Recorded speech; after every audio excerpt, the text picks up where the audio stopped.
Today we have with us Nadav Maman, who is the CTO of one of the most exciting firms in cybersecurity. He's here all the way from Tel Aviv, so I'm very happy that we have a few minutes with you and look forward to hearing your thoughts. Thank you. One of my first questions, Nadav, is as the CTO of a super exciting cyber company, what are the gaps that you see in the market? And what are the things that CISOs and board members are not even aware of? Because I'm sure you see a lot of stuff. So there are two aspects. One of them is the day-to-day work, in which they are super loaded with lots of tasks, lots of projects. They are implementing lots of different security solutions. So for one end, they don't have the time to extend their knowledge and to get more information on what is happening in the attack landscape. From the other end, they are afraid of implementing new product because it will take them more time. So it's a situation in which they are really struggling with adopting new technologies. Right. But on the other end, they are aware of the gaps. Right. So it's something that I hope that AI will be able to assist with closing the gap in the positive implementation of it. Right. Right. So that's a very good point, that there's a little bit of an overload in technologies that are already out there, in their stacks already, that's installed. Yeah, and also the reactive approach, the fact that they have so many events in their current system. So yes. For one end, they are loaded with the current solutions and the events and the threats that they should analyze. And from the other end, they don't have the time to shift to the proactive approach. So. Right. Well, that's a good point, really. That's been a trend that's going back and forth, actually, in the industry also, between preemption, prediction, versus curing and remediating. What are your thoughts on that? And where do you see the market going on that? So that's correct. I think that back to the 90s, early 90s, legacy AVs did provide with a great preemption. I think that with the time, the CIOs and CISOs gave up on real prevention or preemption Right. due to the fact that they think that it's impossible to protect against the attack proactively. The attack landscape is developed day to day. The sophistication of the attacks, the fact that AI system can now easily evade legacy solutions. I think that it's a real challenge for us as vendors, and I think that we are not supposed to give up on preemption, because for a CIO and for the board to spend so much money on remediation, just to wipe all the devices in case of a breach, just the logistics behind it and the fact that they will be so busy with the response instead of just be available for the next challenge they have with their business and generate more revenue. I think that we have to keep the preemption live and kicking. Right. And so you have been involved in lots of projects all the way back to the IDF and after that at major companies also. But do you think, is preemption even possible? So I think that the answer is definitely yes. There's a gap in technology in both worlds of endpoints and network. In the endpoint, I think that it's almost impossible to take a decision on device. You can see that 90+% of the solutions will send your data to the cloud and analyze it over there. Due to two reasons. One of them is the computing capabilities. The second one is the fact that they are not able to detect it in real time. So there is more data available once the attack is actually executing, and then they are in a race condition, chasing the attacker, running behind the processes and specific parameters, and then you are shifting from a proactive approach to a reactive approach, and you already have the breach and you need to estimate the damage.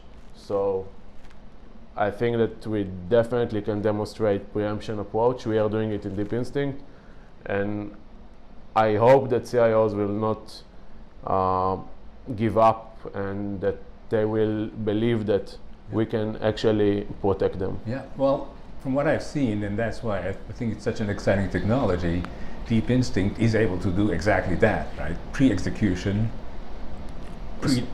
and so that's a key, in a sense, to stop the attacker and not get into remediation mode, right? Indeed. So we are implementing deep learning capabilities into static analysis. It means that the entire cycle for us to touch the file, run it through the deep neural network and analyze if it's malicious or not, take us just few milliseconds. It means that we can prevent the attack pre-execution. And that's a big deal for a customer. That's a game changer, really. That's really the fact big. that it also comes with a low false positive rate gives a real unique value proposition to a CIO. Right, that's excellent, yeah. So it's an exciting technology. Now, you did mention that there is an overload of technologies, and many companies already have dozens of these tools, and there's a resistance, as you said, to even add one more in the complexity and so on. What is your thought as a CTO yourself, as a technical person? What's your thought on that? How can that be overcome? So I think that we should show a real empathy to the CIO and CISOs. They have a tough position. Yeah. I truly believe in consolidation, and I think that if they have a solution running in their environment for 2 or 3 years, they should really consider a replacement. I'm not saying that they should replace the current solutions for sure, but I encourage them to approach the vendor and get one pager on the value that the solution provided them in the last year. Yeah. And I think that if a CISO is using in average 10 to 20 different security solutions, these guys are so smart, they are reading and exploring on a daily basis. Right. So all in all, if they will get 20 pages, they will easily be able to go over it and to understand which product gives them the value and which one is just claiming to give them the value. Right. So I think that this is kind of idea that I have for the CIO. Yeah, definitely. So it's a big world out there. What else do you see in the cyber world right now? This is a very exciting development, I think. It's game changer. What else do you see in big trends? So I think that we are in a critical moment in the co-evaluation of the AI in the cybersecurity world. Right. I think that we are reaching a point in which there is no real evidence in the world today for usage of AI in the attack domain, but it's definitely there. As a researcher, if you connect the dots, you'll see that some of the research groups like ZeroFox already demonstrated an automated spear phishing campaigns just based on interest of users, and show that they can easily get high rate of clicking on a potentially malicious URL. Right. So I think that it's out there. You can see even you can refer it as an evidence, but Russian hackers already created expertly tailor-made tweets on 10,000 users of the Department of Defense of the US. Now, if you connect both stories, did it already happen? I don't know. But I believe that it's out there, and we should be ready for the next wave of attackers. In the end, the tools that defenders have, the attackers also have access to them. And even in AI, there's open source AI programs that attackers can use. One of the things that's very interesting about Deep Instinct, I think, is that your AI is developed, is your intellectual property. It's not something that's available publicly and that an attacker could find easily and even use against the companies. Any thoughts on that particular side, IP versus open source? Yeah, so I think that, again, there are two answers to this question. The first one is related to the fact that currently these days, I hope that any solution in the world is currently using machine learning, and it is proven that these kinds of solutions are good against human authored malware. Right. But research that has been shown that any kind of AI system can be used for evade those kinds of solutions. I think that that it's vendors' responsibility to provide with a better, sophisticated AI capabilities. In Deep Instinct, we have top talent, PhD experts in the team. Some of them are thought leaders in the world of adversarial network. So it means that as a part of this awareness and as a part of the challenge we are putting ourselves to be ready for the next wave of attackers, we are using sophisticated algorithms to challenge our algorithm and to make sure that we are ready for the future. Excellent, yes. So as we think of our listeners and our viewers, what would be 3 words of wisdom that you would want to tell them to keep in mind? So I think that we should not be afraid of AI. AI is out there since 1950.